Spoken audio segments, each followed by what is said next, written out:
আজকে 11টা নাগাদ 11টা-12টা নাগাদ ওই রোহিঙ্গা 3 জন আমরা স্পিডিতে আইসে আবার পর আমাদের ড্রাইভার ভাইরা খুব সতর্ক বর্তমানে তারা এদেরকে চিহ্নিত করিয়া ওইখানে বিএসএফ আছে যারা আইবি সেক্টরে কাজ করে তারার হাতে তুলিয়া দিছে কিন্তু আজকে আমার এক ড্রাইভার ভাই বিপদে বললো না তারারে গাড়িতে তুলিয়া লিয়া গেল না আর কইল না ড্রাইভার ভাই নিয়ে তারারে পৌঁছার অমুক জায়গা গতদিন ঠিক তদ্রুপ একটা ঘটনা ঘটছে 15 তারিখে আমাদের একটা ড্রাইভার ভাই তো ড্রাইভারের অধিকার আছে নি একজনের ব্যাগ চেক করা মালা চেক করা প্যাকেট চেক করা নাই তো সে আমবাসা একজন যাত্রী লইয়া গেছে রাস্তাতে ধরছে এখন ড্রাইভারটা জেলে পুড়িয়া মরে আর এই জন্য আজকে আমার ড্রাইভার ভাইরাও খুব সতর্ক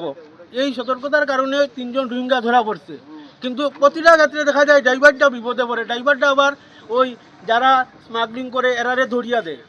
ওই যে রোহিঙ্গা এরারে আমাদের প্রশাসনের কাছে অনুরোধ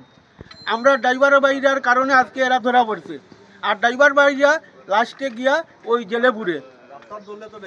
হ্যাঁ ড্রাইভারের দোষ আর আজকের যে সম্পূর্ণ অবদান আমাদের ড্রাইভার ভাইদের মানে আপনারা যে 3 জন রোহিঙ্গা ধরা হয়েছে আপনারা 3 জন ধরে দিয়েছেন বিগত দিনে যত বাংলাদেশি রোহিঙ্গা সবাই ধরা পড়ছে আমাদের ওই শ্রমিক ড্রাইভার ভাইদের কারণেই তাই প্রশাসনের কাছে অনুরোধ আপনারা আমাদের ড্রাইভার ভাইদের প্রতি একটু সহমর্মিতা করবেন আপনার 15 তারিখের ঘটনাটা হ্যাঁ ঘটনাটা তো সেম আমি কইয়া দিছি তো ঠিক আছে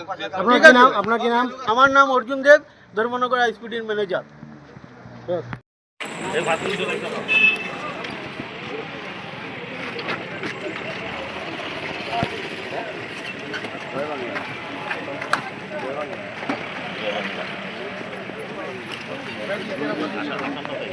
আপনার পুলিশের